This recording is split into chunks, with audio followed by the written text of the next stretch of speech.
Welcome to Rants TV, Travel and Events. Hi guys, nandito naman po tayo ngayon sa Intramuros in Manila. Please samahan niyo po akong mag-walk tour dito sa Santa Lucia Street. At ito po yung update natin today, February 19, 2025. Yung sa harapan naman po natin na building ay Bagong Bayan Light and Museum. Dito po nakatayo dati ang The Beaterio de la Campana de Jesus.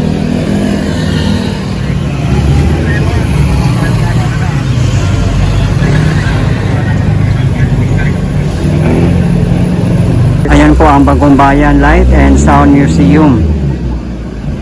Yung kalsada na po nito kung didiretsuhin natin ay palabas ng Moralia Street, Rizal Park at iba pang mga lugar.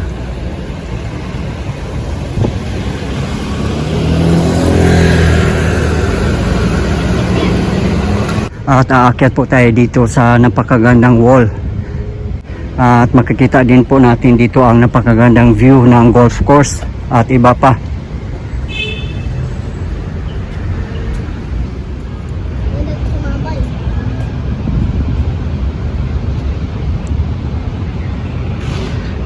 Dito na po tayo sa number 1 Victoria, Baluartillo de San Jose and Reducto de San Pedro. Ayan po ang napakagandang golf course. Sarado din pala dito. Ayan naman po ang Manila Hotel. Ayan, maraming nag-golf. Ayan po.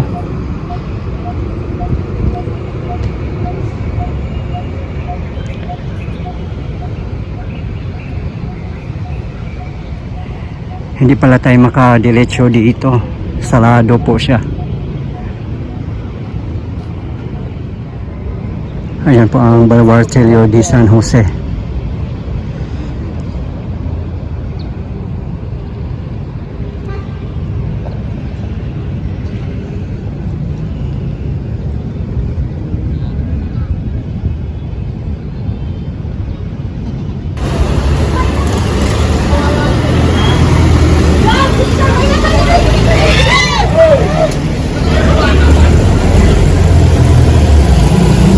Ayan, napakaganda nun guys, Tranvia.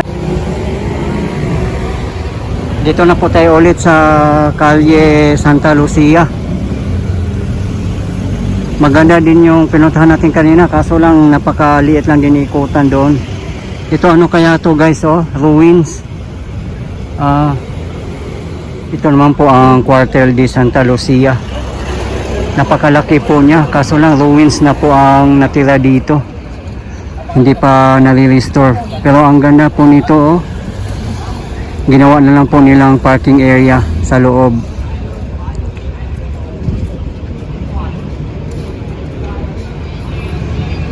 Ang likod po niyan ay golf course.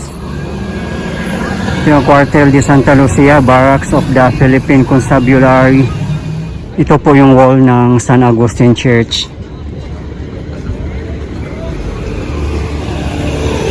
Ayan, meron pong kalesa available po dito sa Intramuros. Kung gusto nyo pong sumakay, ang rate po ay 1,000 para sa regular passengers at 800 pesos para sa mga students, PWDs, and senior citizen.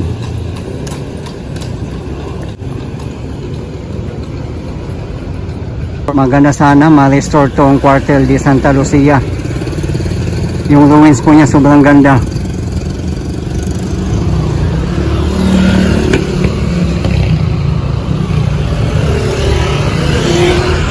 First time ko lang pong mapadaan dito. Napakaganda pala dito talaga.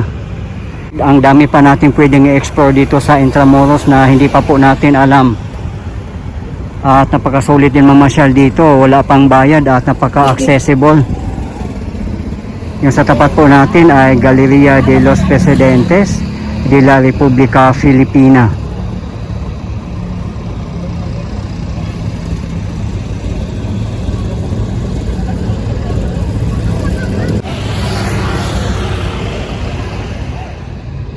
Ito yung mga presidente ng Pilipinas.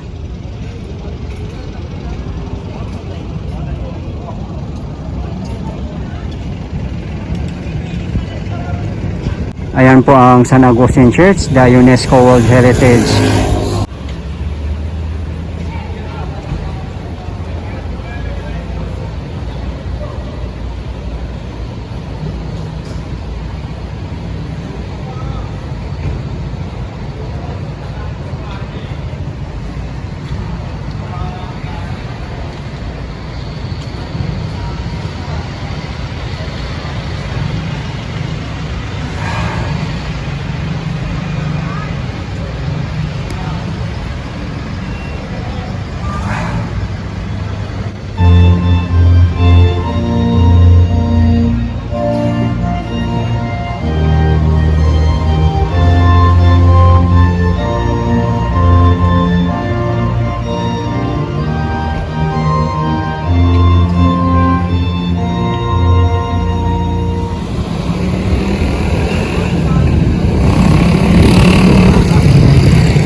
Akyat din daw tayo dito kung anong meron.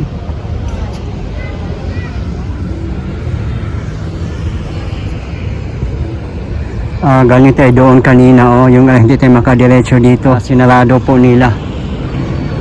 Golf course pa rin po dito. Ang lawak po ng golf course dito sa Intramuros. Ayan, dito pwede na tayong dumiretso.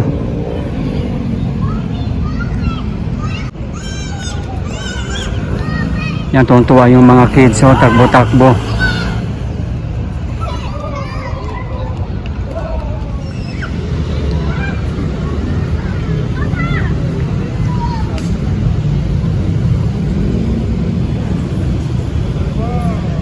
Sobrang ganda maglakad-lakad dito sa Intramuros.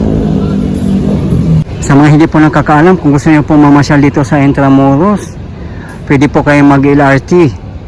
Bumaba lang po kayo sa Central Terminal. Napakalapit lang pong lakarin. Itanong nyo na lang po kung saan yung papuntang Intramuros. Pwede po kayong dumaan sa may Loton or sa may City Hall. May gate po dyan papasok ng Intramuros. At kung galing naman po kayo ng Rizal Park or Luneta Park, meron pong gate doon papuntang Intramuros. Ang diretso po nun ay General Luna Street.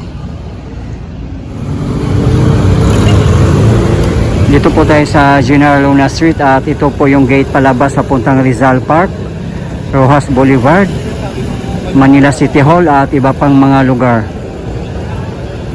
Yan, ito po yung kahabaan ng Moralia Street.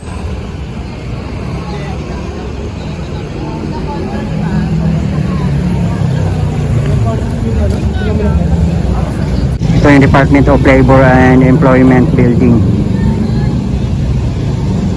Ito yung kahabaan ng General Luna Street. At ito naman po ang pamantasan ng lungsod ng Maynila o University of the City of Manila.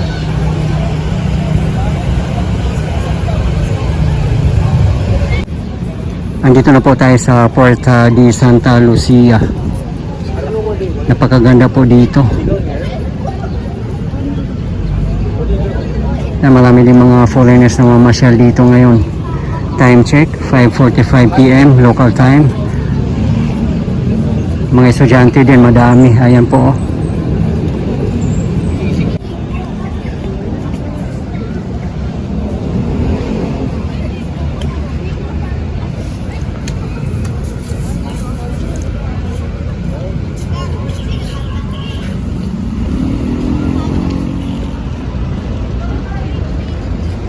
Laki po ng tourist bus.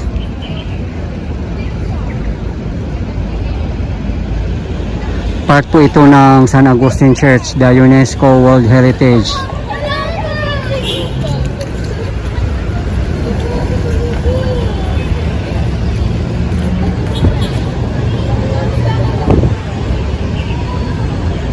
Ayan naman po ang Real Street. Ito po yung kahabaan ng Santa Lucia Street.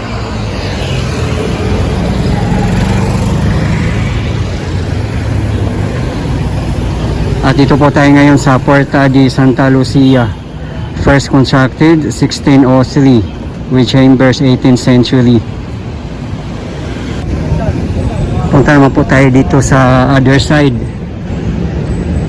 may daanan din dito pababa. Dito na po tayo dadaan sa wall.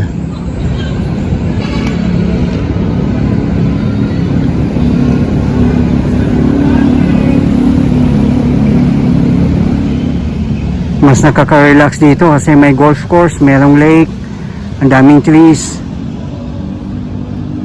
Ang ganda.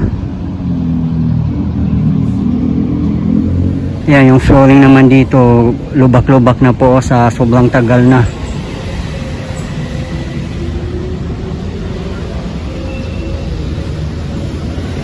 Sa baba naman po natin ay mga food stalls. Yan o, mga naka-tent.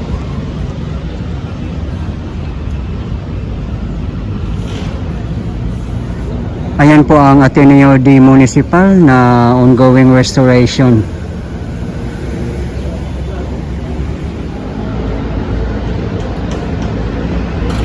Dami pa lang pwedeng makainan din dito. Oh.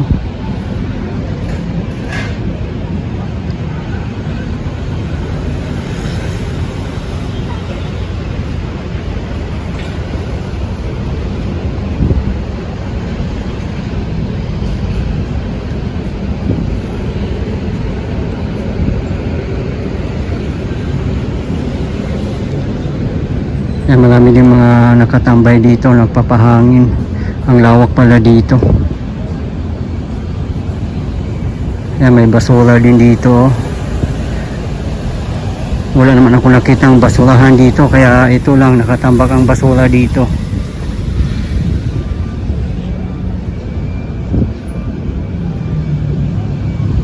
Sana lagyan nila ng basurahan po dito.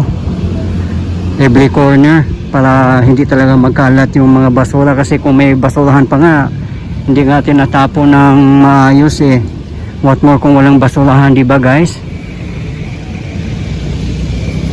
Ayan po ang Ateneo de Municipal na ongoing restoration, at yan naman po ang Museo de Intramuros. Along Anda Street po yan and corner Arzobispo Street.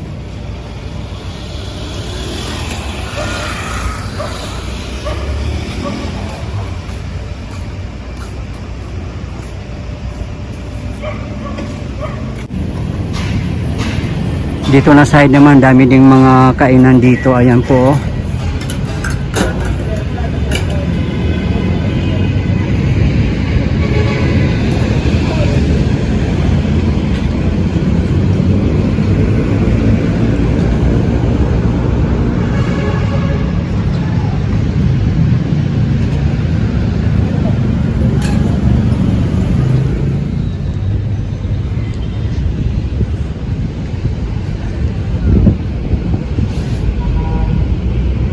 Ayan po, yung sa tapat natin na building ay Plaza del Gobernador or Comelec Office. Sa tapat naman po niyan ang Manila Cathedral. Yan po ang napakagandang Manila Cathedral.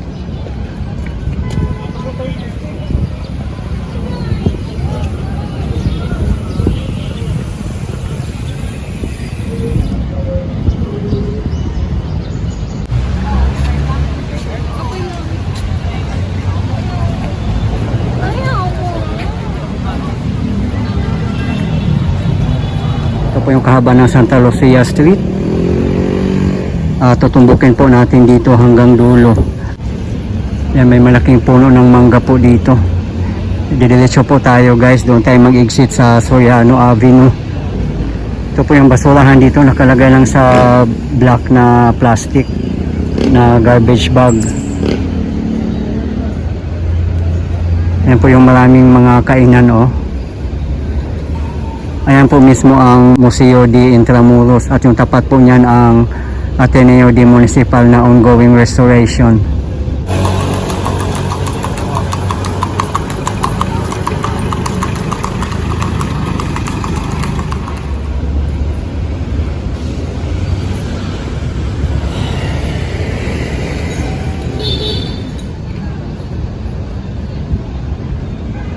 Marami din mga basura talaga dito, nagkalat din.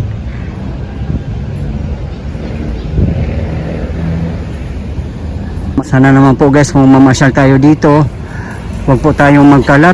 itapon po natin properly. Kung wala po tayong makitang basurahan, ilagay na lang po muna natin sa ating mga bulsa or mga bag. Then itapon na lang po pag meron kayong makitang basurahan para mapanatili po nating malinis ang Intramuros kasi historical site po ito. Yan, katulad yan, may umihi, nagtitina ng ice cream. Diba guys?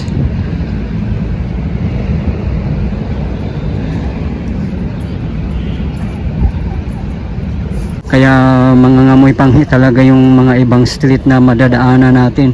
Kaya hindi na po tayo magtaka na mapadaan tayo sa mga kalye na amoy panghi at kung iba pang amoy. Kasi dahil din po yan sa kagagawa natin.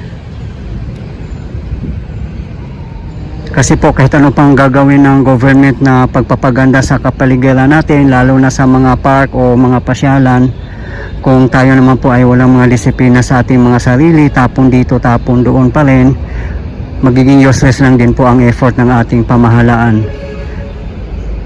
Diba guys, tama po?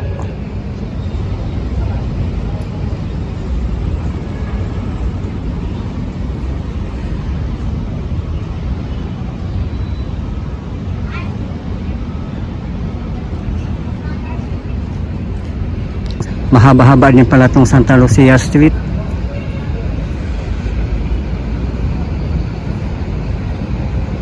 Ano, kung nakita nyo po doon banda, ayun po ang Anda Circle. Diyan din po palabas sa puntang pier. Pagpapunta naman po doon ay Rojas Boulevard, Luneta Park or Rizal Park. Napakaganda po ng sunset dito, oh.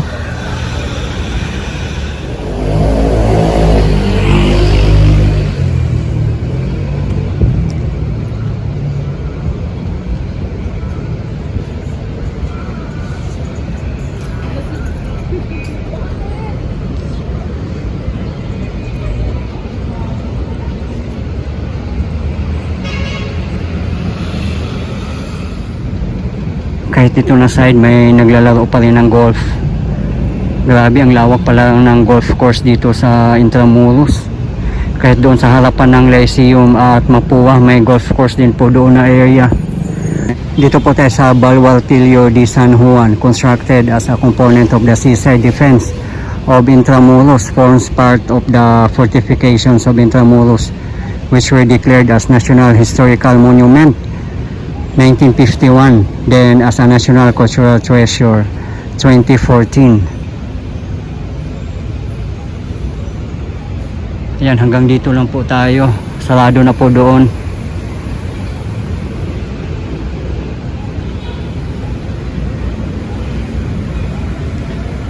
Yan na po ang Soriano Avenue. Yan po ang main road ng Intramuros. On your left, palabas po yan ng Rojas Boulevard at Pier at iba pang mga lugar. Sa right side naman po ay papuntang Pasig River Esplanade, Binondo, Chinatown at iba pang mga lugar. Kahit dito po maraming mga basura nakakalat, oh.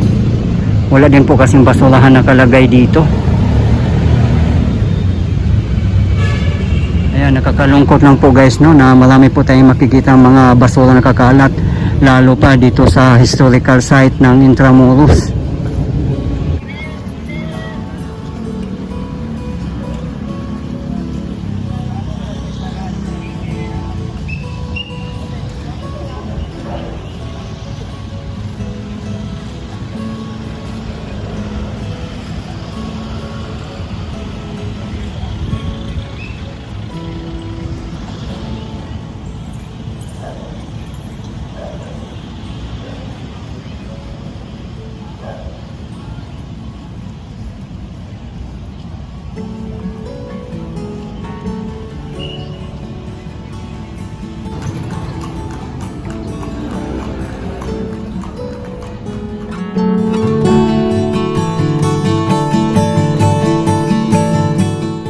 Guys, ito po yung latest update natin ngayon dito sa Santa Lucia Street, Intramuros, Manila.